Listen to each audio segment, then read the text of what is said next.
Let the house please be in order. Please stand this morning as we are led in prayer. The gentleman from Rankin, Representative Newman, will introduce our guest minister, who will pray for us, and then please remain standing for the Pledge of Allegiance afterwards. Gentleman from Rankin.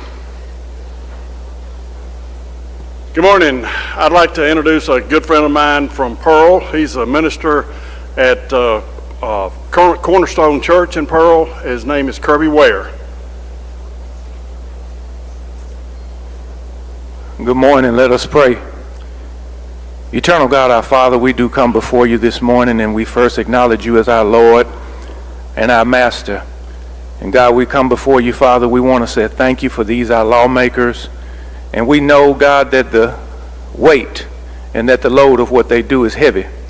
And so, God, we pray this morning, Father, that you give them what they need, that you give them the wisdom, the knowledge, and the understanding to do the job that they need to do. God, we continue to pray, Father, that there be a spirit of cohesiveness and unity in this room. Father, that you be pleased with the things that we say and the things that we do. We give your name glory, we give you honor, we give you praise. For we pray these things in your Son Jesus' name with thanksgiving. Amen. Amen. Attention to flag, salute, pledge. I pledge allegiance to the flag of the United States of America and to the republic for which it stands, one nation, under God, indivisible, with liberty and justice for all.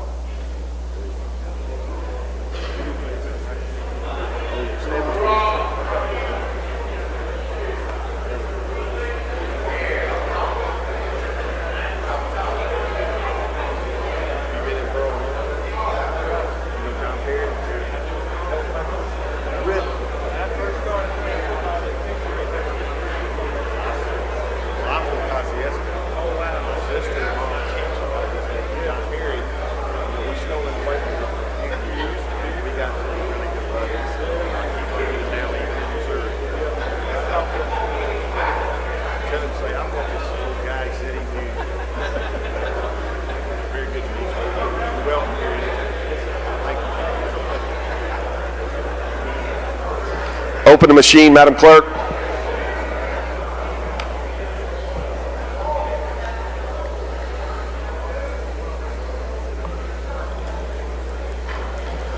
Close the machine, Madam Clerk. There's a quorum present, Mr. Speaker. We will have the reading of the journal. The gentleman from Rankin, Mr. Powell, moves we dispense with the reading of the journal. All in favor say aye. Opposed no. The ayes have it.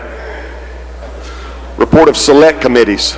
We have none, Mr. Speaker. Report of standing committees. We have reports on the calendar, Mr. Speaker. Introduction of bills and constitutional amendments.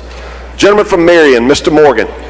Thank you, Mr. Speaker. I'd ask unanimous consent to dispense with the reading of the introductions.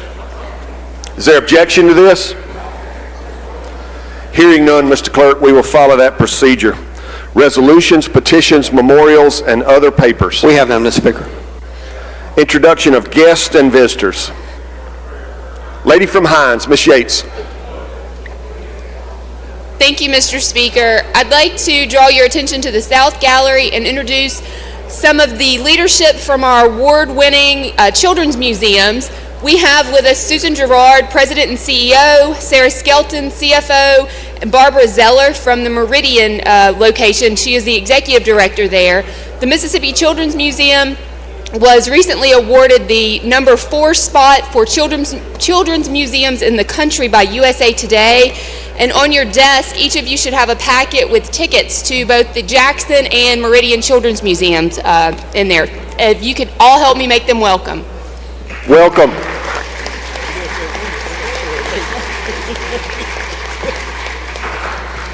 Good to have you here at your Capitol today. We love our children's museums, and y'all do a great job with them. Thank you. Further introduction. Gentleman from Green, Mr. Birch.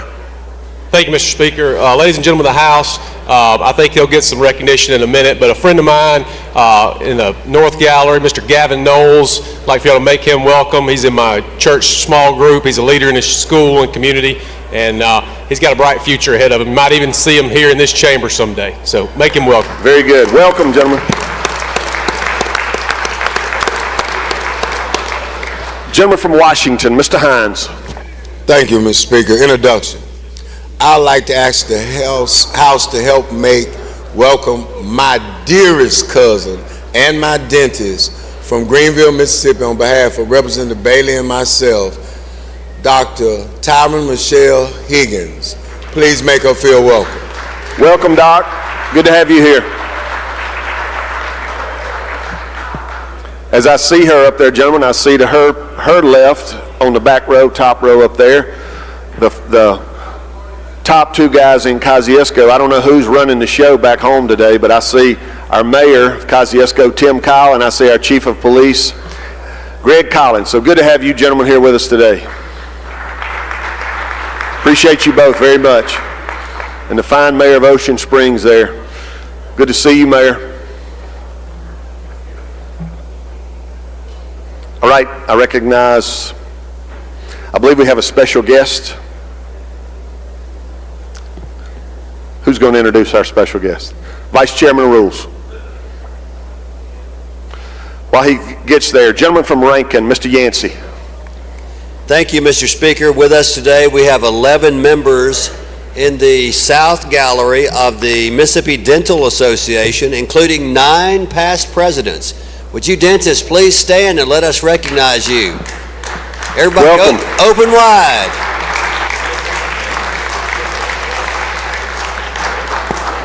Welcome to your capital. Good to have you here.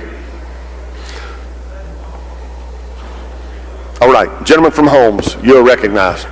Thank you, Mr. Speaker. Ladies and gentlemen of the House, we have special guests in the North Gallery. And up there is our colleague, the gentleman from Georgia, Mr. Steve Lott. Okay. And we passed a resolution, House Resolution 70. And this resolution commended George County High School's boys soccer team, commending them on winning the 2025 Class 6A Boys Soccer State Championship. And we want to congratulate them on a great season and a job well done.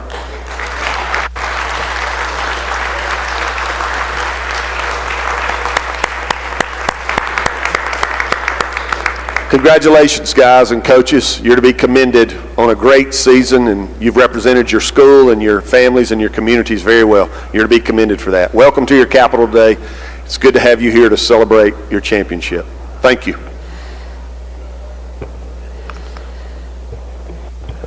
You have further introduction, gentlemen?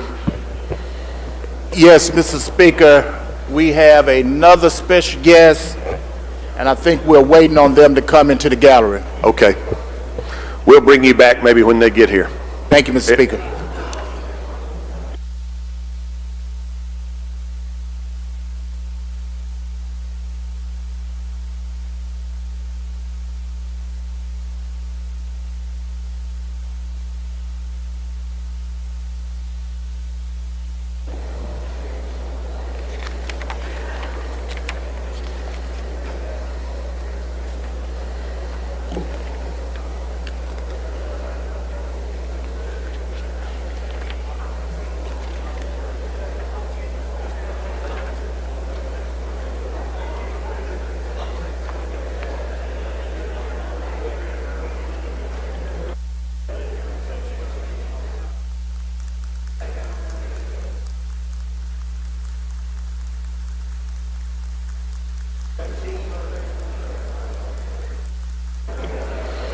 All right, our next special guests, I believe, still aren't here, so we will go to the calendar.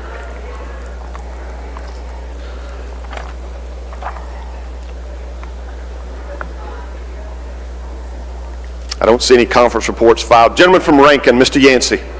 Mr. Speaker, there's a group from the Mississippi Children's Museum that are currently leaving the South Gallery from the Jackson Children's Museum and also Meridian. Please help us make them welcome.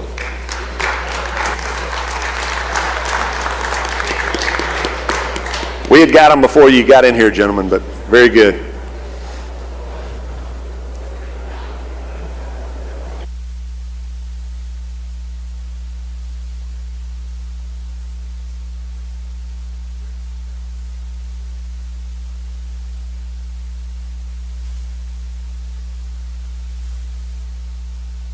Is that? Gentleman from Itawamba, Mr. Boyd.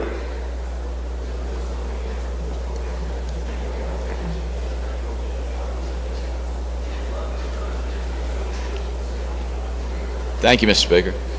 In the North Gallery, we have the cadets that are in the core program from the Mississippi junior colleges, for 3 junior colleges.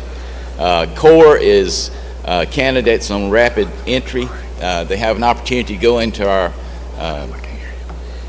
MHP schools and come out as officers, and they're getting associate degrees in criminal justice, you know, and things like that. But they're interested in being Mississippi Highway Patrol people, and they're being trained.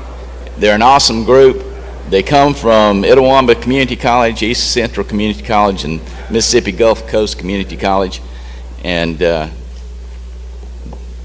they are an outstanding group. So let's just welcome them here today.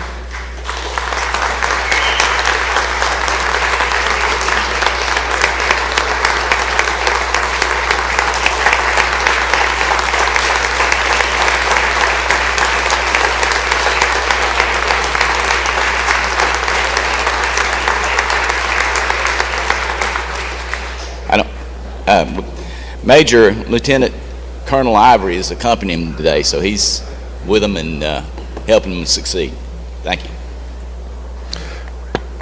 Very good to have your group here today. Good-looking group of ladies and gentlemen, and we are excited about your future. We thank you for your commitment so far, and we look forward to where this road takes you.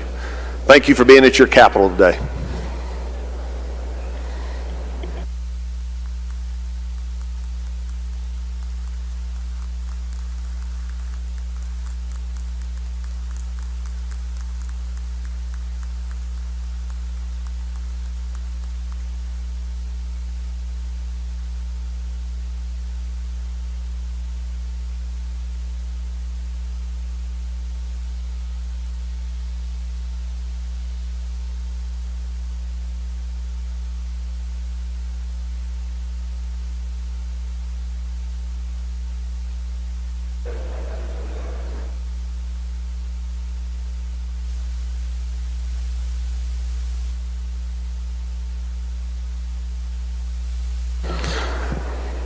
All right, we're going to take care of our next special guests that are entering the South Gallery when they get here with us.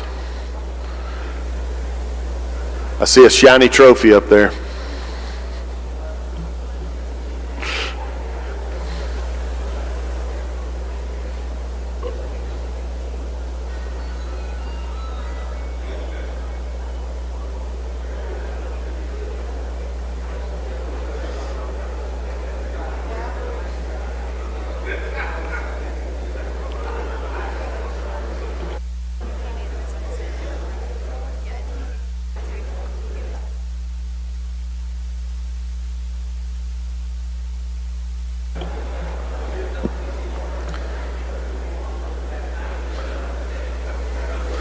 Gentlemen from Holmes, you're recognized. Y'all give the gentleman your attention. Thank you, Mr. Speaker. Ladies and gentlemen of the House, in the South Gallery, we got another group of champions. And with this group of young men, we have our very own colleague, the lady from Hines, Representative Foster. And there was a proclamation commending and congratulating the 2024-25 Raymond High School Rangers basketball team upon winning the Class 4A state championship. And to add a little bit more to these group of young men and their coach, Tony Tadlock, has led this program to 5 state championships in the last 8 years. So let's welcome them to their capital and congratulate them on a job well done.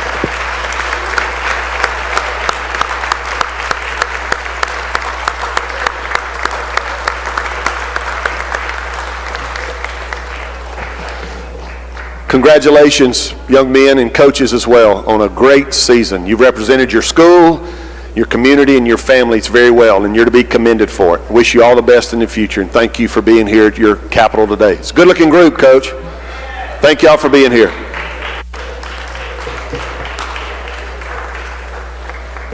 Gentlemen, for further introduction. No introduction, Mr. Speaker. Before I yield the podium, I would like for make a unanimous consent request, please, Mr. Speaker. Last week, the House passed House Resolution 91, and there was a typographical error in that resolution.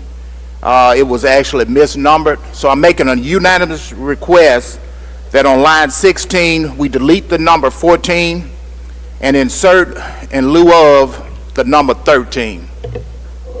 Is there objection? Hearing none, we will follow that procedure, gentlemen. Thank you for that. Gentleman from Rankin, Mr. Yancey. Thank you, Mr. Speaker. As introduction, I'd like to introduce the Brandon Bulldog cheerleader team and their coach, Amber King.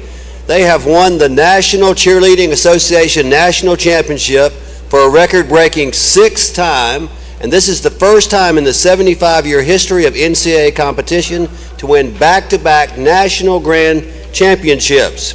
Their motto is Brandon over everything, and Blakely Cowart, the granddaughter of Tammy Cowart, raise your hand, is part of this group. Give them a big hand. Congratulations.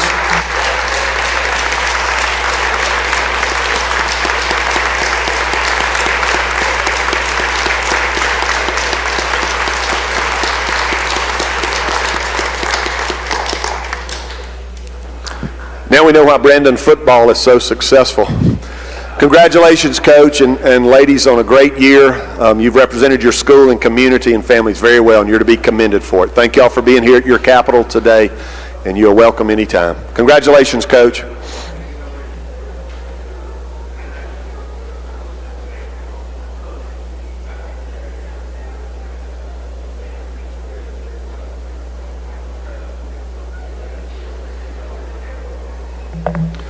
All right, I don't see any further introductions. We will go to the calendar.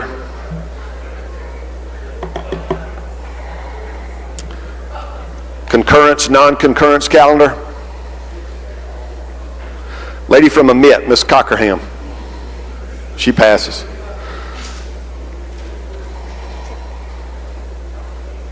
Gentleman from Tate, for what purpose?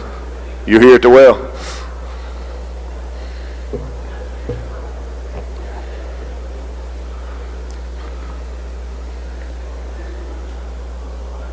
You invite me.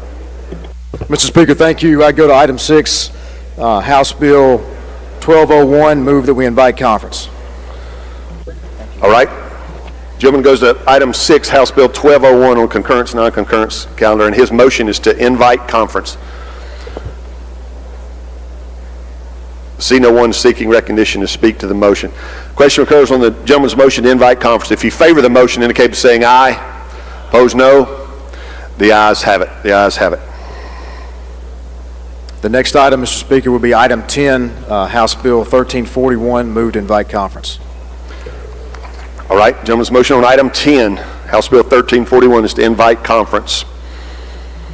I see no one seeking recognition. If you favor the gentleman's motion, indicate by saying aye. Opposed, no. The ayes have it. The ayes have it. The next item would be item 15, House Bill 1461. I'd move to invite conference. Gentleman's motion on item 15, House Bill 1461, is to invite conference. Seeing no one seeking recognition. If you favor the gentleman's motion, indicate by saying aye. Opposed, no. The ayes have it. The next item I would go to, Mr. Speaker, would be item 22, House Bill 1644, and I would move to concur. All right, you're recognized to explain the changes. Thank you. House Bill 1644 is dealing with our broadband technology tax credits. Ladies and gentlemen, this is a bill that has been kicked around between the House and the Senate really for a couple years now. It extends the tax credits and really represents a lot of negotiations between the counties and also the broadband companies. And this bill is in a position now. The only thing that's different is they extended, that I've noticed, is they've extended the per company cap on the income tax credit to 1.5 million, where ours was 1 million. It still has a $15 million aggregate cap, and I would move that we concur. Questions on the gentleman's concurrence motion? I see none, gentlemen. Move final adoption. He moves final adoption. Open the machine, Madam Clerk. If you favor the bill, vote aye. If you're opposed, vote nay.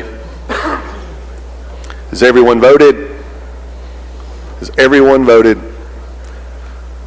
Close the machine, Madam Clerk.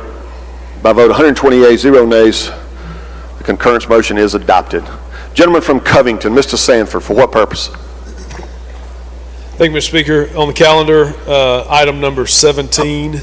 Hold on. I'll get to you. I thought you had an introduction there with your guest. I'll get right to you. Gentleman's on the roll here. I'll let him. I think he's. Do you have more, gentlemen? I do, yes, sir. All right, you're recognized. Okay. Mr. Speaker, I don't know if it'd be easier if we could take up 24, 25, 26 in a block to invite conference. Is there objection to taking up these three items with an invite conference motion? Hearing no objection, gentlemen, we will proceed in that manner. Does anyone wish to speak to those motions? All right, gentlemen's motion on items 24, 25, and 26 in block is to invite conference. If you favor the motion, indicate by saying aye. Opposed, no. The ayes have it. The ayes have it. Mr. Speaker, next, I would move to item 27, House Bill number 1, and move that we concur. All right. Motions to concur. You are recognized to explain the changes in House Bill 1. Thank you, Mr. Speaker.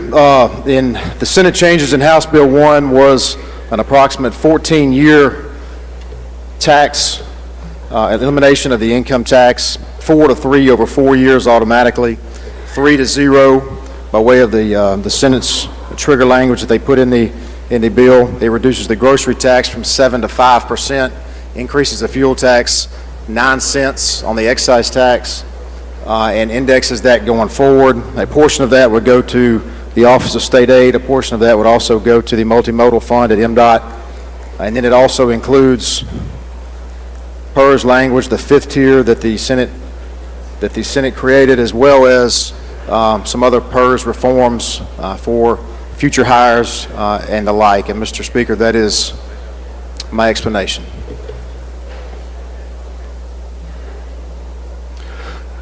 Questions? Lady from Jones, Ms. Scott. Thank you so much, Mr. Speaker. Will the gentleman yield? Yes, ma'am. Okay, now, gentlemen, this is the tax cutting bill, right? It's one of them. Okay, this is one of them. Now, we couldn't quite hear everything.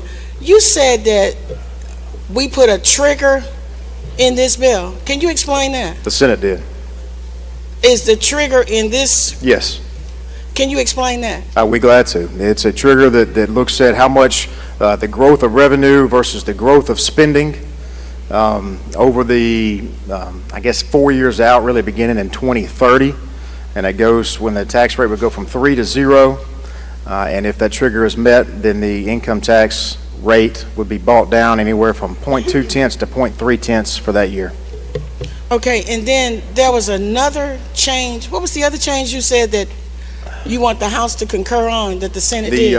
The fuel tax. The fuel tax, you know, we passed last time we were discussing this, a 15-cent excise tax phased in over 3 years. This is a 9-cent excise tax phased in at 3 cents per year for 3 years. Okay, is the indexing language in that? It is, yes. So the indexing. Okay, so let me ask you this then, Mr. Chairman. With the adoption, if the House were to in fact concur to this language, are we still at the $735 million? Is it still 400 plus million diverted to the cities from the reduction in the sales tax? No, because the Senate refused to have a conversation with us about slight sales tax increases, which is what took care of the cities and gave them that little extra. So there's no change there. So the sales tax for non-consumable items is still at 7%? except for groceries. That's correct. Okay, and so there is a reduction in groceries. Will you Yes. tell us what that is? I'll repeat it again, 7 to 5%. Okay, 7 to 5%. In year one. Okay, now, in this bill, does the Senate, do you all still create the stabilization fund? That is not in this bill, no. So the stabilization fund is not created in this bill? No. What I would expect us to do is come back with some of our CapEx money and savings money and address that in another measure. Okay, will you say that again to the House? You're saying that the dollars that are now in reserve, that the Legislative Budget Committee did not entertain, that at some point you're going to come back to claw back that money. Is that what you're saying? I don't know what you mean by the Legislative Budget Committee. That they have nothing to do with what's been going on this week. Okay, but no, that's correct. It's not in this bill. Okay, you were talking about capital expense. Is that not the monies you were discussing? Yes, and possibly others, but yes, that's some of it. Okay, and so, Mr. Chairman, would you not agree that as the budget stands now, the $1 billion or so that's in capital expense has not been entertained by either house to be appropriated? That's right. Okay. And then, of course, the working cash stabilization, $667 million, has not been entertained by either house. It's about 7 to be appropriated. A little bit more than that now, but that's right. How much is it now, Mr. Chairman? Well, it's got to be statutorily by law required to be 10%, so right at 7. Around $700 million, and that has not been entertained by either house. So, in this bill, so tell me this, Mr. Chairman, how much do we expect in revenue to be lost if this bill becomes law in the first year that it matures, which is next year? It's a 0.25% cut in a year out, so it would start in 27. And how much will that be? It depends on how much, what the income tax collections are that year. So but you did have an estimate, though, didn't you? Y'all were working from an estimate, yeah. right? So it could be approximately $100 million that year. And what could be the highest?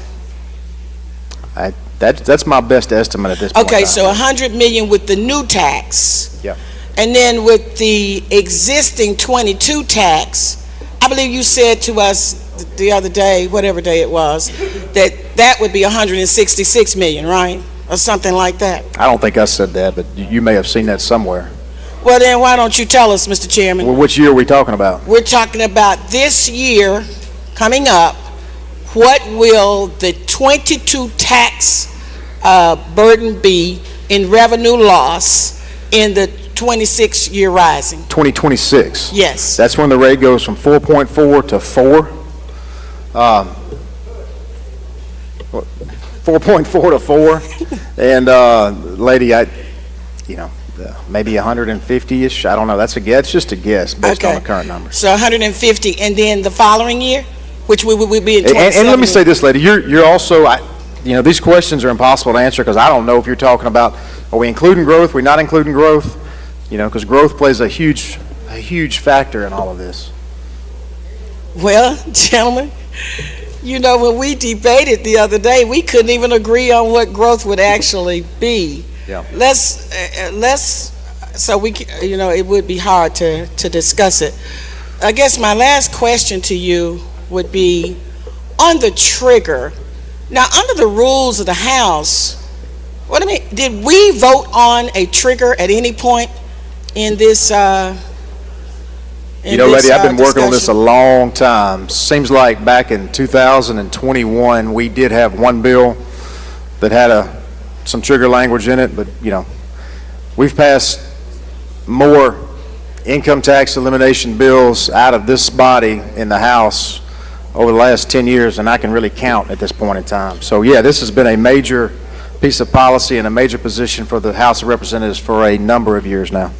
And has this House voted on a trigger in this legislative session? Not in the previous versions that have come before you. No previous versions has this House voted on the trigger. Okay, Mr. Chairman, I think we got a point of order at the proper time. Thank you. I don't see any further questions. I'd move final adoption. Gentleman moves final adoption. Question?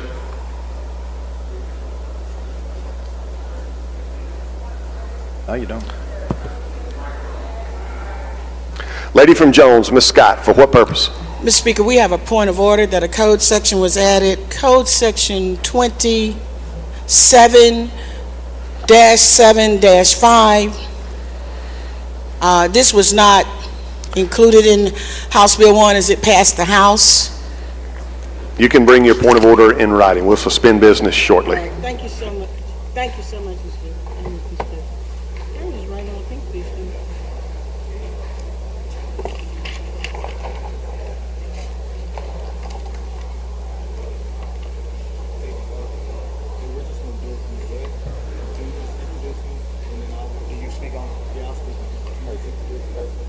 Do I say modifies or changes? It added a code section. It's not in the bill as it passed the House, and I got to find it. Lady, if you're within your rights to put it in writing for purposes of the chair, but let me just add to you, point of order is not well taken if your point of order centers around a code section being added to a concurrence, to a House bill for purposes of a concurrence motion. That is not a fault. That is not a fault and subject to a point of order. Do you have further inquiry? Thank you so much, Mr. Speaker. Yes, I do. Under the rules, it is, though, correct that the House cannot entertain any legislation that has not been voted on in the House within the existing session, though. That is correct, right? No, ma'am. Well, this is a concurrence motion. It's an up or down vote on what the Senate amended in the House bill. That's right. And so the Senate amended and added, may I further? Yes, ma'am. Okay. The Senate added the trigger language. That came from the Senate. That's correct. This House never, ever entertained that. And they didn't until today. You're entertaining it now. That's the way the rules work. You're entertaining it now. That's why the vote threshold stays the same of 3/5, and it's not a purely majority motion. It's actually a vote on the merits, as I understand the rules and as counsel explains the rules to me. If this were a conference report, Joint Rule 25 would govern and code sections cannot be added. But this is a concurrence motion. Thank you so much, Mr. Speaker. I want to speak on the bill, though, at the final passage. Well, we're at that point, lady.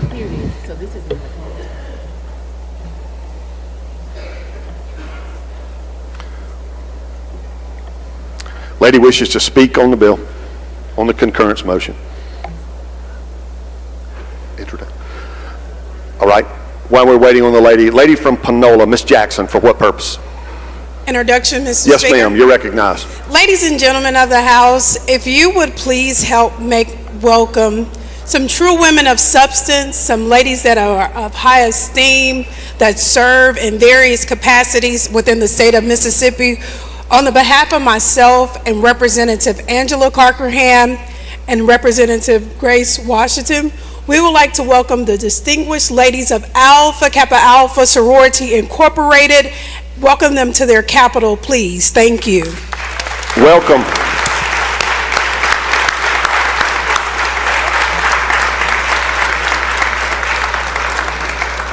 Lady from Scott, you're recognized. Lady from Jones, Miss Scott, you're recognized.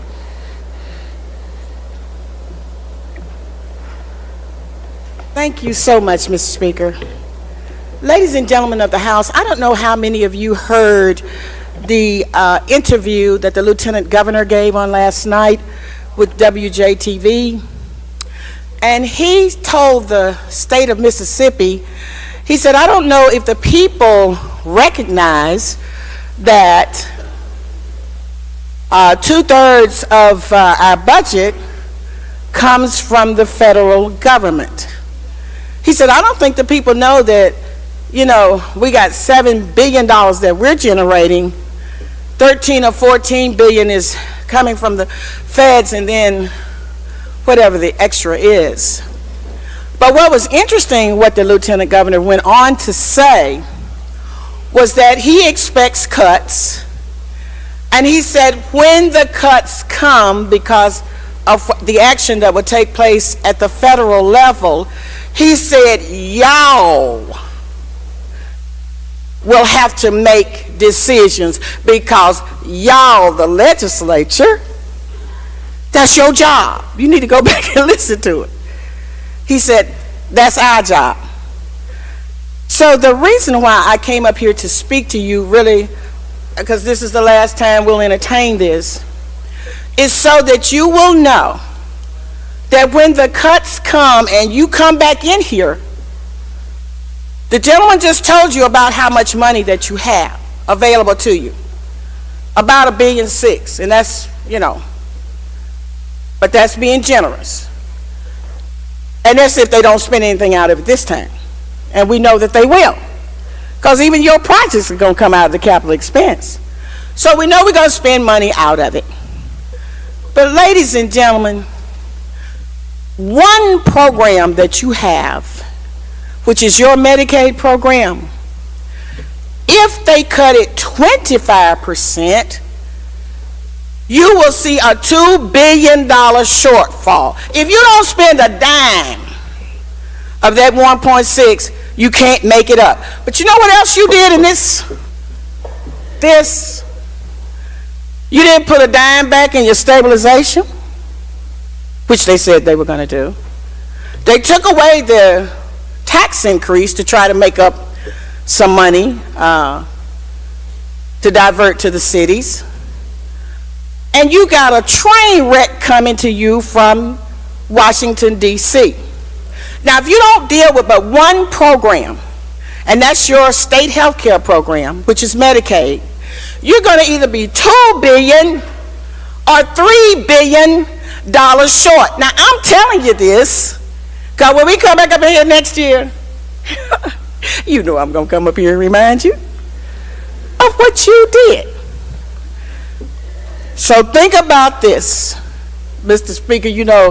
When we go to church, Philippians tells us to think of the things that's lovely and think of the things that's good. These are good programs I'm fixing to name to you, but they're optional. And if we don't have the money, that's what goes first. All of your waiver programs, they go first. Then your prescription drugs, your clinic services, your physical therapy, your occupational therapy, your respiratory therapy, your dialysis, your personal care services, your hospice services, all of that case management that we love, gone. Your dental services, prosthesis, gone. All of your diagnostic, screening, and preventive and rehabilitative services that we do for people that are outside of those that are mandatorily required to be served, gone. Now the question is, as I said to you the other day, can you make it up? And y'all, we're the poorest state in the union, and we cannot make it up. So instead of this, what you have before you, somebody should have brought you a bill in here to pause that $166 million that's coming out of your 22 tax cut. That's what we should have been doing. And we should have been saying, let's wait and see what's going to happen. But the lieutenant governor told us yesterday in his interview, he said, when the cuts come, not me, listen to what he said. He said, the legislature, that's our job. It's going to fall to us to cut and tell Mississippi people that they can't get kidney dialysis, that they won't be able to get their prescription drug. Not because we want to, but because we don't have the money. So I would suggest to you, particularly to my Republican friends, I've been asking y'all to give me Donald John Trump's number because I want to call him. But those of you all who have some influence with those people in Washington, I suggest you call Tyrone. But you can't use my phone. Thank y'all.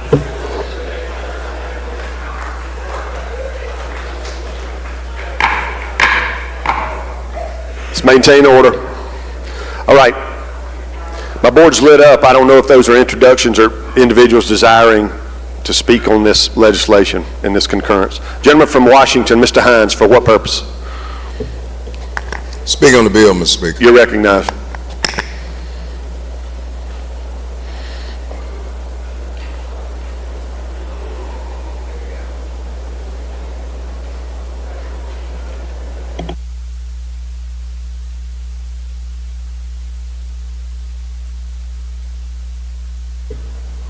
Good morning, ladies and gentlemen of the House. I rise before you today simply to pause you to think about something. This morning at 8:30, I was at my ear, nose, and throat doctor, and she was performing one of the procedures because I had throat cancer, and I asked her a question. I asked her, now, she see 6 patients an hour for 8 hours a day. The cheapest bill she makes is $250.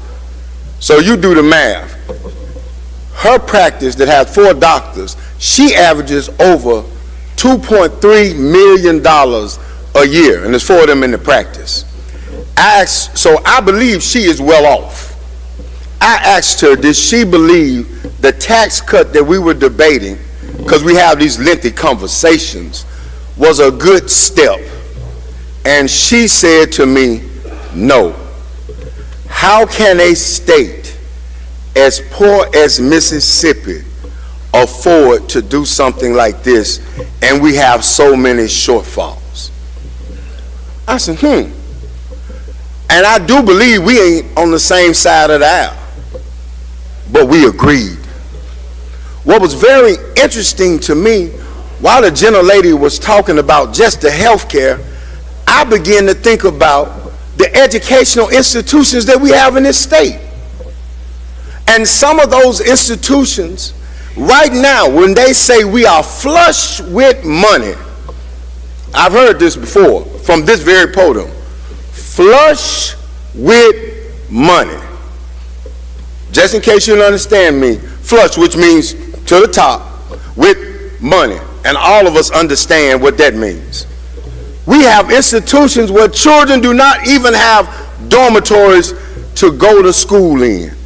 I'm talking about higher education institutions. And we come down here, like the senior gentleman from Washington states, we come down here begging you for pennies on a dollar to put fresh running water inside of dormitories, and we don't get it.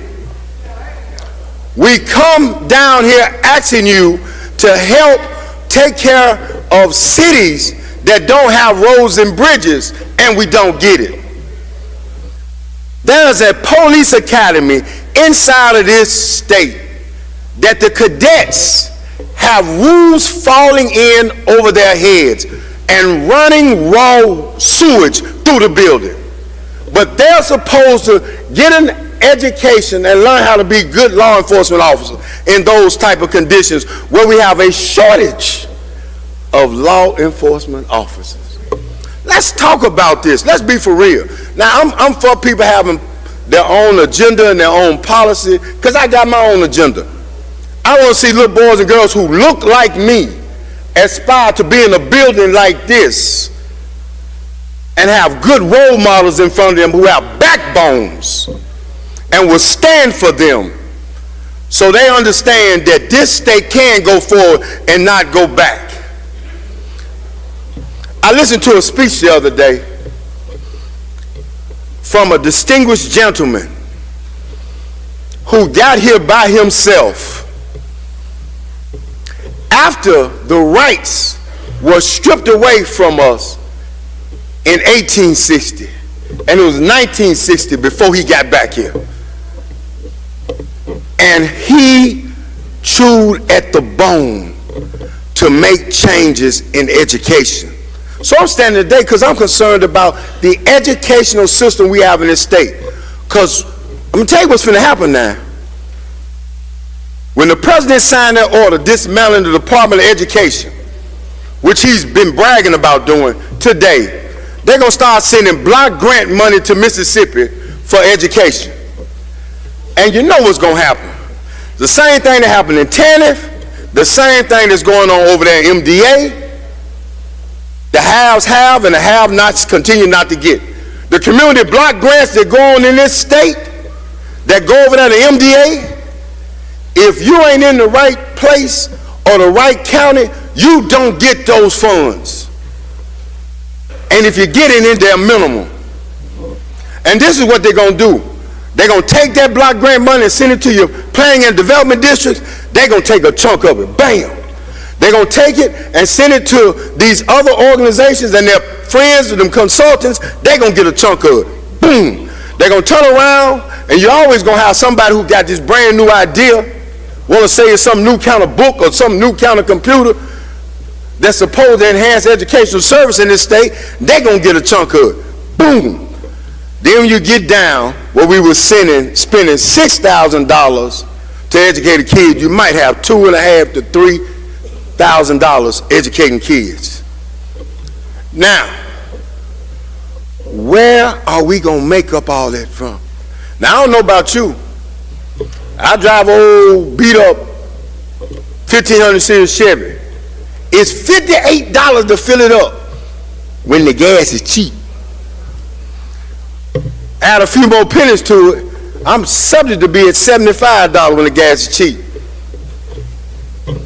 Now, Ms. Mary Green, who on a fixed income, who gets $837 a month, that drives a 2006 Camry, who has to take 7 pills a month, and she is 63 years old, so she's not 65, she ain't on Medicare yet. That's going to make a difference in her house.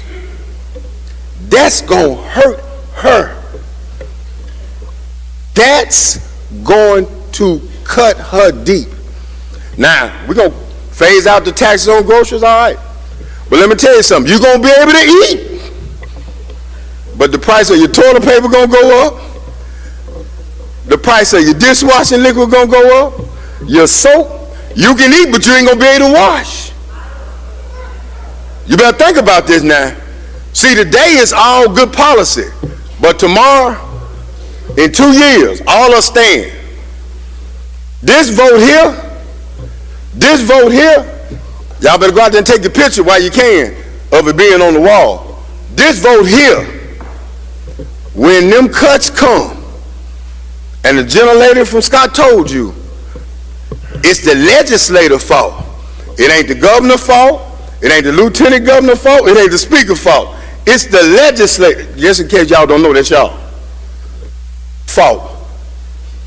Everything good, they take credit for. Everything bad, we have to wear. I'm just letting you know.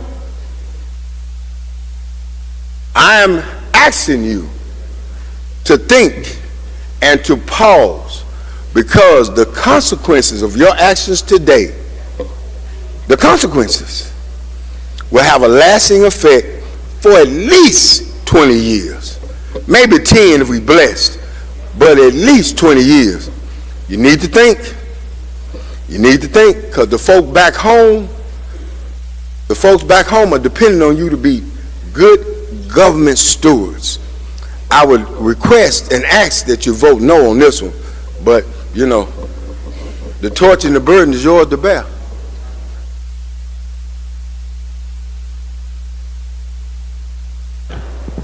All right. That concludes our explanations. Gentleman's motion is to concur.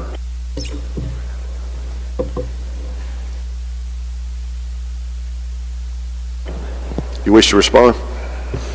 Yes, sir.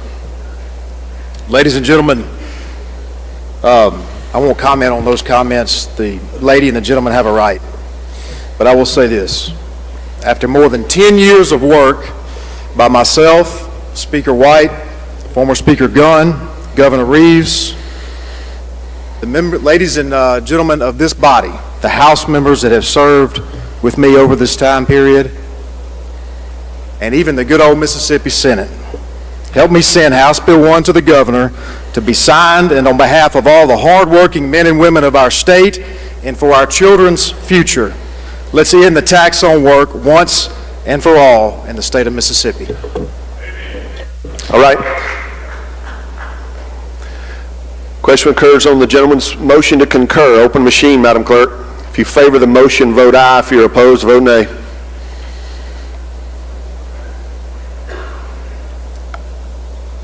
Has everyone voted? Has everyone voted? Close the machine, Madam Clerk. By a vote of 92 yeas, 27 nays, the motion to concur prevails.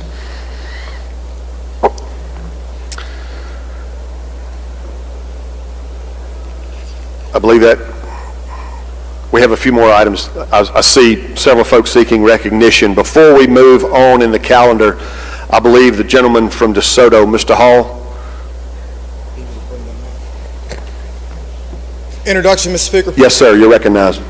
In the North Gallery, I have two of my constituents with the fine ladies of Alpha Kappa Alpha, Miss Tia Turner and Miss Teresa Isom. Please stand up and make them feel welcome. How y'all doing? Welcome.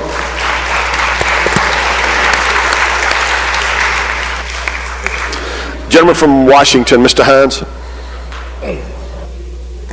Thank you, Mr. Speaker. On behalf of the senior gentleman from Washington County, I'd like to ask the House to help make welcome the distinguished ladies of Alpha Kappa Alpha from Washington County. There's so many of them, I dare not call names and get ran out of my community. So if you please stand up so you can be recognized. If you're from Washington County and the AKA, please stand up. Welcome, ladies.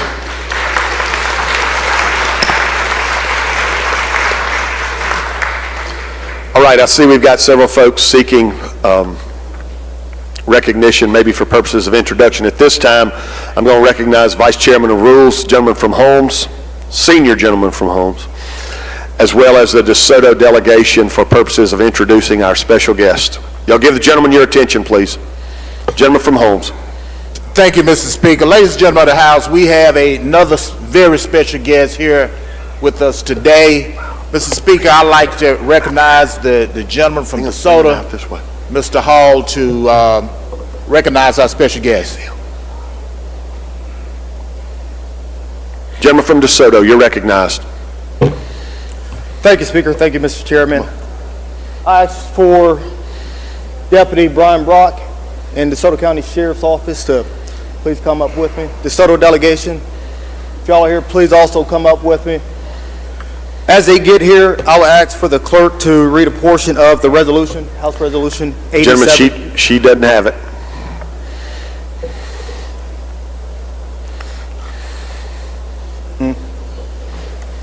Madam Clerk. Thank you, Mr. Speaker. House Resolution number 87, whereas on March 4th, 2025, without reserve or hesitation, DeSoto County Deputy Sheriff Brian Brock bravely positioned his department SUV in the path of an oncoming vehicle to prevent a potentially catastrophic collision and protect the lives of his fellow motorist. And whereas, after encountering a vehicle speeding down Interstate 269 in the wrong direction, Deputy Brock made a split decision to shield the other drivers on the road by blocking the rapidly approaching vehicle, taking the impact head-on to keep others out of harm's way. And whereas, recounting the fateful moments before the crash, Deputy Brock recalled that he tugged on his seatbelt twice before saying, "This is it for me, but I'm going to do it." However, he remained fearlessly resolute in his course of action, despite knowing the choice to intervene may be his last. And whereas, other drivers on the road that night have expressed their immense gratitude for Deputy Brock's quick actions and intrepid conviction, with other driver remembering, "My life flashed in front of me, and I closed my eyes. When I opened them, I saw that deputy car." And whereas, though Deputy Brock was rushed to the hospital following the crash, the community of South Haven, Mississippi now breathes a collective sigh of relief as he has been released to continue his recovery at home. And whereas we owe a great debt to those who answer the call to protect and serve in order that peace and prosperity may abound for all citizens. And whereas, as DeSoto County Sheriff Thomas E. Tuggle II so profoundly stated, the hardest choices require the strongest will. and Deputy Brock's incredible strength of will, dauntless fortitude, and unwavering resolve in the face of imminent danger has brought great pride to the state of Mississippi, and particularly the city of South Haven. And whereas it is the policy of the House of Representatives to commend public servants such as Deputy Brian Brock, who embodies all of the characteristics of a true American hero and nobly represents the best of Mississippi's law enforcement. Now, therefore, be it resolved by the House of Representatives of the State of Mississippi that we do hereby recognize and commend DeSoto County Deputy Sheriff Brian Brock for his heroic actions and incredible courage in the line of duty. Be it further resolved, that's it. Ladies and gentlemen, what we have before us is a true American hero, a true Mississippi hero, a hero for all of DeSoto County, for all of our state. I can't say it enough. Deputy Brian Brock, I thank you. DeSoto County thanks you. The state of Mississippi thanks you. And the House of Representatives thank you for your heroic actions. Thank you.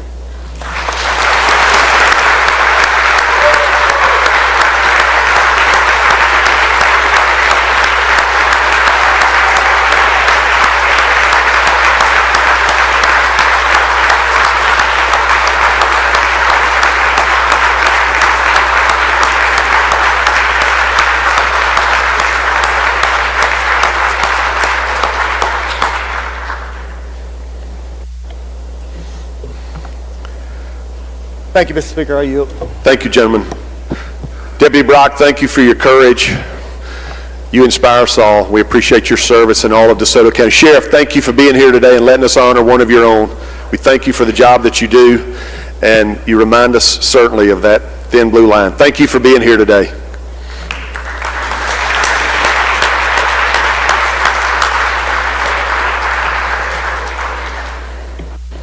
All right, we will return to the calendar. Gentleman from Montgomery, Mr. Oliver. Thank you, Mr. Speaker. On today's calendar, concurrence, non-concurrence calendar, item 27, House Bill 1, I'd like to hold that bill on a motion to reconsider. Thank you, gentlemen. We will do that. Please notify the chairman. Gentleman from Copiah, Mr. Holloway. Thank you, Mr. Speaker. Mr. Speaker, ladies and gentlemen of the House, in addition to the the introductions for this sophisticated group of ladies, Alpha Kappa Alpha sorority, in the North Gallery, I have my eye doctor, Dr. Shannon Wells. Would you make her welcome? Welcome, Doc. And also in the South Gallery, two constituents of mine from where the grass is greener, the air is cleaner, the sky is bluer, and the sugar is sweeter. We have Miss Letitia Swilly Mason and Miss Priscilla Gibbs. Make them welcome in the North Gallery. Welcome, ladies. Gentleman from Adams, Mr. Johnson. Thank you, Mr. Speaker, for an introduction. Yes, sir. On behalf of myself, Representative Jeffrey Harness, and Sam Mims, and Representative Cockerham from Adams County, we'd like to welcome former Judge Lily Sanders and other members from Adams County of the Zeta Delta Omega chapter of AKA in the North Gallery. Thank you. Welcome.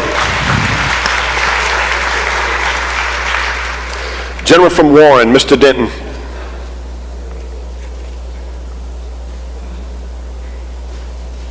Thank you, Mr. Speaker. Introduction. On behalf of myself, Jeffrey Harness, Representative Ford, we have some ladies from the great city of Vicksburg, the red carpet city of the South. We have the Warren County Chapter President, Ms. Jennifer Banks. We have Ms. Santa Carpenter, Ms. Diva Barnes, and I think it's Miss April Green up there somewhere. And any other ladies that we have from Warren County, will y'all please stand and you all give them a round of applause, please. Thank you. Welcome, ladies. Lady from Amite, Ms. Cockerham. Mr. Speaker, on behalf of Soror Latasia Jackson and Representative LaTasia Jackson and Representative Grace Butler Washington. I'd ask the House to please help me welcome. And the South Gallery, we have Dr. Tracy Morant Adams, who serves as our South Regional Director, all the way from Alabama. So we're very pleased to have her here in the gallery with us today for AKA Day at the Capitol. I also like to recognize our past regional directors. We have Miss Mitzi Dees Page, who is here in the South Gallery, and also Dr. Juanita Sims Doty. Welcome. And we also have with us our Mississippi Connection and Social Action Coordinator, Attorney Demetrius Williams Wells. And also please help me welcome Miss Leah Holder Wiggins, who serves as our Southeastern Region Representative for the International Connection. Thank you, ladies. Welcome. Gentleman from Hines, Mr. Nelson. Thank you, Mr. Speaker. The gentleman from Copiah stole my thunder a little bit. I want to introduce Dr. Wells in the gallery. She's one of my constituents. Wave to everybody, Dr. Shannon Wells. And also our Alderwoman at Large, Dr. Rashonda Allen. She was here a minute ago. We may have ran off with the tax bill debate. Please make them feel welcome. Welcome, ladies. Gentleman from Pike, Mr. Porter. Thank you, Mr. Speaker. On behalf of myself and the entire Pike County delegation, amongst all those beautiful ladies, we have one of our great constituents, Miss Betty McSwain Wilson. Y'all please make her welcome in the North Gallery.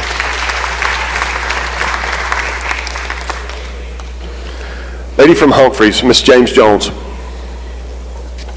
Thank you, Mr. Speaker. Of course, I would like to introduce the beautiful women of Alpha Kappa Alpha sorority, but especially those that are in the 51st District of the state of Mississippi. We have Miss Latanzia Evans of Rolling Fork, Mississippi, Dr. Ori Jackson Sykes from Midnight, Mississippi. We have Dr. Barbara Williams of Itabena, Mississippi, and of course, Miss Shaquille LaFleur Johnson of Itabena, Mississippi. Welcome the women of Alpha Kappa Alpha Sorority Incorporated. Welcome. Gentleman from Covington, Mr. Sanford. Have an introduction and a motion on the calendar, Mr. Speaker. Yes, sir, you're recognized. I've got my 5-year-old with me today, Fulton. He's out on spring break from preschool and has been wanting to come up here, and now he's crawling under the table. So y'all make him welcome, please. Welcome, Fulton. Good to have you here. Stand up. Stand up. And then also, Mr. Speaker, on item number 17,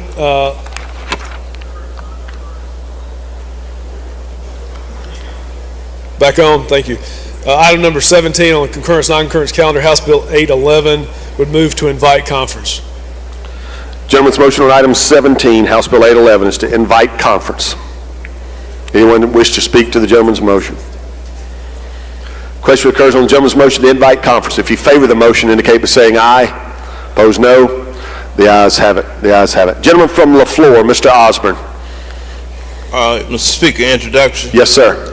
I see in the North Gallery one of my constituents, a longtime professor at Mississippi Valley State, Miss Barbara Washington. Welcome, lady. Gentleman from Bolivar, Mr. Sanders. Thank you, Mr. Speaker. I believe she's exited the building at this time, but I'd like for us to help recognize the sheriff's wife from Bolivar County, Ms. Dr. Glensine Williams, who's also in that member of Alpha Kappa Alpha.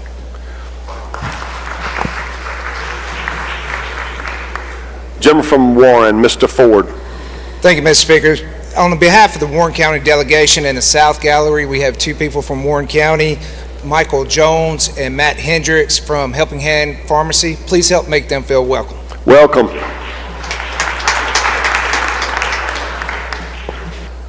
Gentleman from Jefferson, Mr. Harness. Thank you, Mr. Speaker. Introductions. Yes, sir.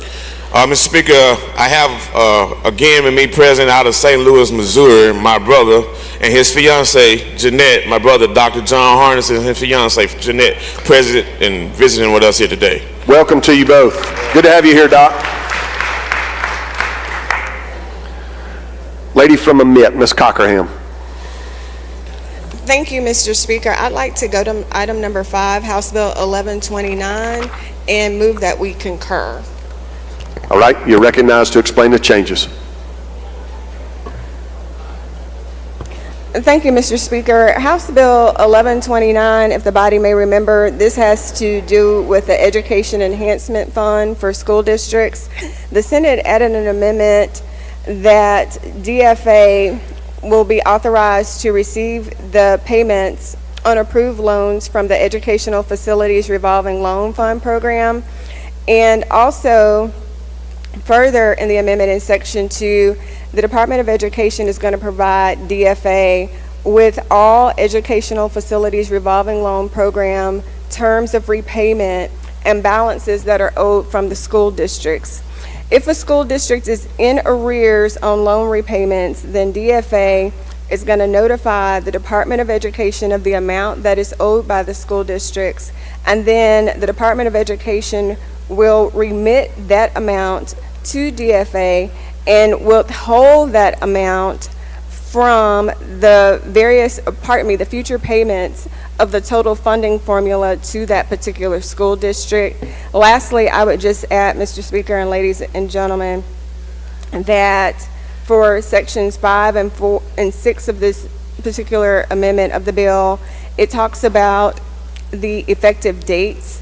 And so sections 1 and 2 are going to stand repealed on July 1st, 2034. And Section 1 of the Act will take effect and be in force from and after July 1st, 2024, and the remainder of the Act shall take effect and be in force from and after passage. That's an explanation, Mr. Speaker. I'll yield for any questions. Questions of the lady on the concurrence. Lady from Jones, Ms. Scott. Thank you so much, Mr. Speaker. Lady, would you yield? Of course. Lady, you know, on the tax bill that we just passed, you know, we didn't have it before us, but you remember there was some language in there that changed the education enhancement, how it was to be divided up. And if you recall, I believe they took some stuff out that had to do with buses, buildings, and books. If going forward, with this, does this overlap that? Will people, even though they made that change in House Bill 1, if we pass this, since it'll be the last to pass, would it revert back to people being able to get the money for buses, books, and buildings for loans? Well, from the beginning of the session, lady, I'll say this. You know, I've always told the membership that the reason why we had this bill anyway was because it was deleted last year when the Education Committee, when they revised the funding formula. And so just because that section was deleted, we brought this back. Now, I will say that the appropriations chairman, A through E, Lee, LBO, we spent a significant amount of time when this Senate amendment came over making sure that this particular loan would still be intact, number one, but then we also wanted to make sure that if there were school districts in certain areas who may not have the money, that they weren't going to be penalized to the extent that they would not be able to take advantage of this particular loan. So you, lady, know what this particular loan is used for. If you look in the bill, especially in this particular amendment, starting on lines 52, it talks about what all you can use this loan payment for. So my short answer would be this will still be in effect. If a school district wants to take advantage of this particular loan program, they can. As you may or may not know, lady, which I believe you do because you're very astute on all things appropriations and ways and means, typically what MDE will do is starting in April, they'll send out their notices. In May, if the school wants to repay, they can. I think that overall, the body, especially the Appropriations Committee, has been very cognizant, especially when it comes to education, to making sure if a school district needs additional money outside of what is in the funding formula, that they are able to get that money. So to answer your question with respect to House Bill 1, I think the chairman has gotten up on several occasions, explained House Bill 1, explained what was the Senate strike all, and I think that he has done an excellent job in explaining what those contents were as far as that particular bill. As far as appropriations is concerned, lady, we have done our due diligence in talking with the Department of Education to make sure that if the school district wants this particular money, that they have the means to do it. But also what this bill is doing is changing who the payments will be made to. Okay, lady, and I appreciate your explanation. My question was, though, the changes for EEF. You know, there were some changes for EEF. I just want to, and I think you do, and I think everybody does, wants our school districts to still be able to borrow and use this facilities loan like we always did. And I do know that in House Bill 1, it did change that. And I think but if the lawyers, and I just want to be sure that school districts will be able to, you know, use the EEF for books, but particularly buildings, facilities. Again, everything that the school districts can use it for is in the bill starting online. In that bill, I'm talking about. But this bill, right, I'm talking about 1129. Okay. I'm not talking about any other bill. Okay. I'm not talking about House Bill 1. Okay. I'm specifically talking about 1129. Okay. And what we're trying to do with 1129. Okay, lady. And I do, again, I thank you for your explanation. And I just wanted to be sure that that other bill does not undo like what happened in the education bill last year. You know, that it doesn't undo it. But there's no new money in this bill. All this bill is just reshaping and reframing the repayment process. There's no new money in this particular bill. All this bill is doing is because that section was deleted with respect to how you are actually repaying. There's no new money in this bill. Okay, lady. Me and you gonna talk about this. Okay, we will. Offline. We'll have a sidebar. Okay, thank you. You're welcome.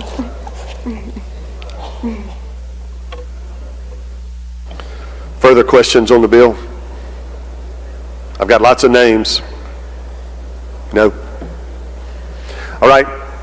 Question occurs on the lady's motion to concur. Open the machine, Madam Clerk. If you favor the bill, vote aye. If you're opposed, vote nay. Has everyone voted?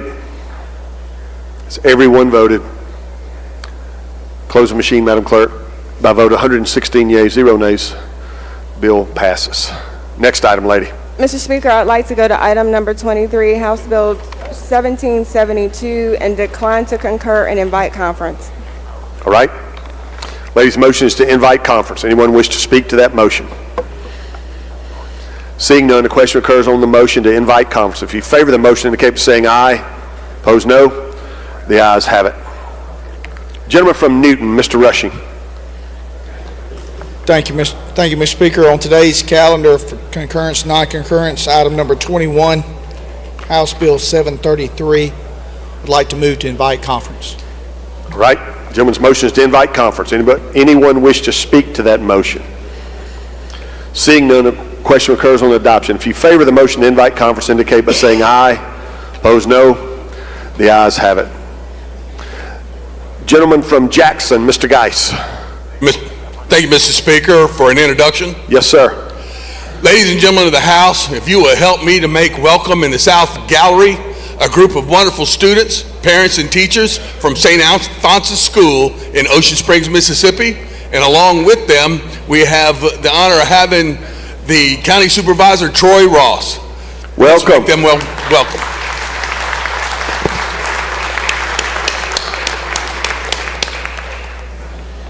Good looking group. Good to have y'all in your capital today. You're welcome here anytime. Gentleman from Pike, Mr. Porter. Thank you, Mr. Speaker. Introduction out of order. Ladies and gentlemen in the North Gallery, I have a long-time friend of mine that I hadn't seen in a while, Mr. David McDowell. Please make him welcome. Welcome, gentlemen. Gentleman from Harrison, Mr. Felsher. Yes, sir, Mr. Speaker. I'd like to welcome my eye doctor, Debbie LaPride, and her son, Charlie. They're here with St. Alphonsus as well. Welcome. Welcome, Doc.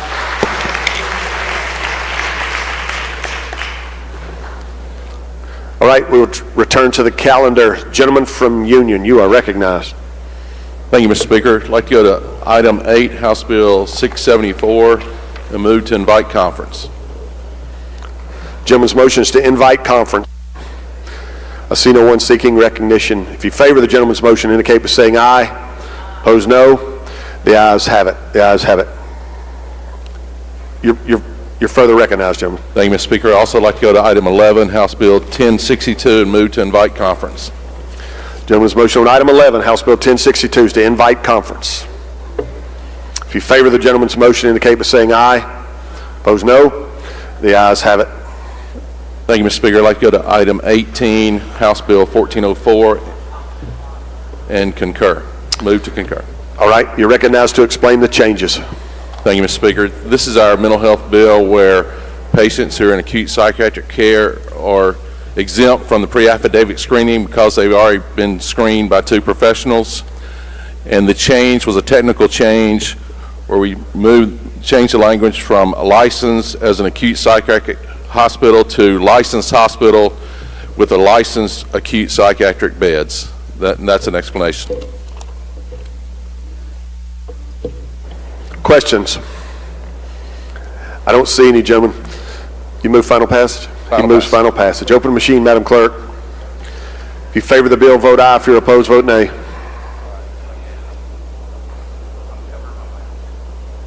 Has everyone voted? Everyone voted. Close the machine, Madam Clerk.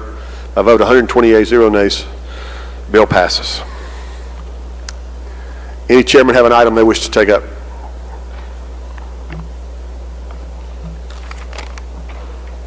All right, we will now move to the general calendar. Recognize the gentleman from Pearl River. Thank you, Mr. Speaker. Item number 1, House Bill 1938. I have a quick motion on that one. All right, state your motion. I would move to recommit. Gentleman's motion on item 1, House Bill 1938, is to recommit. If you favor the gentleman's motion, indicate by saying aye. Opposed, no. The ayes have it. Thank you, Mr. Speaker. The remaining items, items 2 through 26, I would ask that we take those up in block. Is there objection to the gentleman's request to take these items up in block on the general calendar? Hearing no objection, we will follow that procedure, gentlemen. Thank you, and I'd recognize the gentleman from Pike to explain these bills. We need to call them up. Call them up and make the usual motions. Gentleman calls the bill up, moves the rules be suspended, the bill considered engrossed, read the 3rd time, and placed on final passage. All in favor say aye. Opposed, no. The ayes have it. You're recognized, gentlemen. We recognize the gentleman from Pike. Thank you, Mr. Speaker. Thank you, Mr. Vice Chair. Ladies and gentlemen, all the bills you see before you in block or in accordance with House Bill 1609 that we passed overwhelmingly last year that the Senate decided not to take up. Unfortunately, all these individuals, nonviolent crimes, they've taken no money's been taken over $5,000. They have completed everything that the court has ordered them to complete, and that is a good explanation of all these bills. Questions on this group of bills?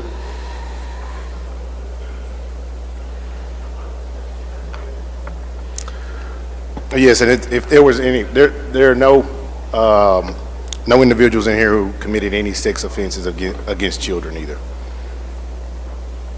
Questions? I see no questions, gentlemen. Final passage, Mr. He moves final passage. Open the machine, Madam Clerk. If you favor the bill, vote aye. If you're opposed, vote nay.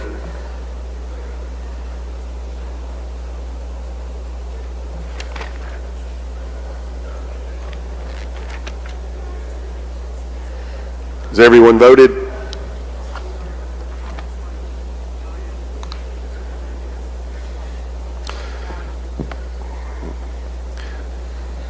Madam Clerk informs me, just for the body, it is a 2/3 vote. It doesn't show up on the screen, but it requires a 2/3 vote. Has everyone voted? Has everyone voted? Close the machine, Madam Clerk. By a vote of 92 yeas, 3 nays, the bills pass. All right, I believe that concludes our work on the calendar. Madam Clerk, do you have announcements? You're recognized for announcements. Thank you, Mr. Speaker. Local and private will meet 5 minutes after adjournment today in room 103.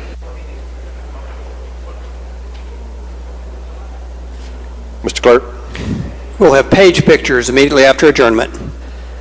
Announcements by the members. Gentleman from Hines, Mr. Banks. Mr. Speaker, ladies and gentlemen, we'd like to have a meeting of the Hines County delegation, in room 202 at 11:45, please. Thank you. Hines County delegation, room 202 at 11:45, gentleman says. Further announcements. Gentleman from Prentice, Mr. Turner. Adjourn in memory, Mr. Speaker. Yes, sir. Mr. Speaker and ladies and gentlemen of the House, I would ask you today to adjourn in memory of Mr.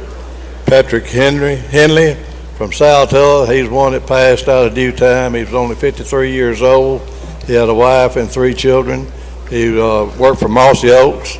He traveled the United States wide, all over the United States, taking pictures for every one of us to enjoy. So if you would join us in adjourning in his memory. Thank you, gentlemen. We will do that. I'm familiar with his work. He did some good work. All right, I don't see any further announcements. I will recognize the gentleman from Holmes for the motion.